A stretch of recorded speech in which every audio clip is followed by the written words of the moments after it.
Bagram for me meant murder. For me it meant torture.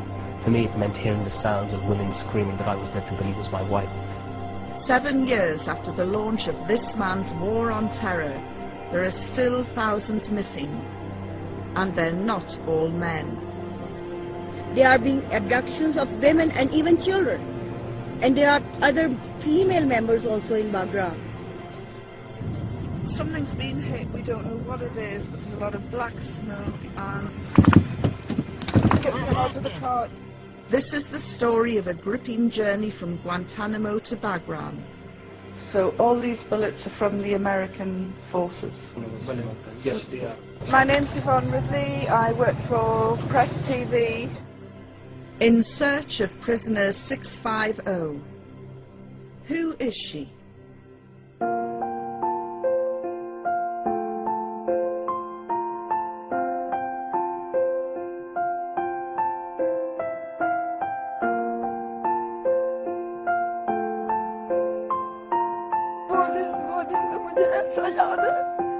ऐसा याद है जैसे इसी पल इसी सेकंड वो गई वो तो मैं वही मुझे याद है बस वो दिन तो मैं कभी वो दिन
Aafia Siddiqui is a Pakistani national with a PhD from an American university. The US government accuses her of belonging to Al-Qaeda and says she attempted to kill members of the military in Afghanistan while being held unsecured inside a police station. They say she was behind a curtain when a group of US personnel walked in. One of the men left his gun on the ground, and Miss Siddiqui is accused of quietly dragging it behind the curtain before opening fire.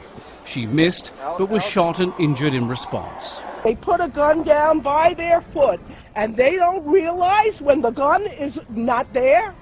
Do you believe that? Do you believe that? When Siddiqui was arrested by Afghan police, she was supposedly found to have documents on bomb making, pictures of landmark US buildings, including some in New York, and files containing liquid and gel substances. Siddiqui's lawyers have moved to have the case against her dropped on the grounds they say it's patently ridiculous. How could a frail 90-pound woman lift the gun anyway? And they say, didn't anyone in the room notice the weapon being dragged along the floor under the curtain? But the judge ruled there is enough evidence for a preliminary hearing, which will take place next week. In Pakistan, Miss Siddiqui's family are outraged at her extradition. They claim she's been secretly detained by US authorities for years at Bagram airbase in Afghanistan, where they allege she was raped and tortured. I have decided to break my silence and to speak to you today. And I have decided to break that silence in order to urge you to remember these very few points. That it is always believed that one is innocent until proven not the other way round. Human rights groups in Pakistan say the Siddiqui case is just the tip of the iceberg. The Pakistani embassy in Washington has asked the US for consular access to Aafia Siddiqui as the case raises more questions than answers, not least of all why a Pakistani national is on trial in New York for a crime committed in an Afghan police station. John Terrett, Al Jazeera, New York.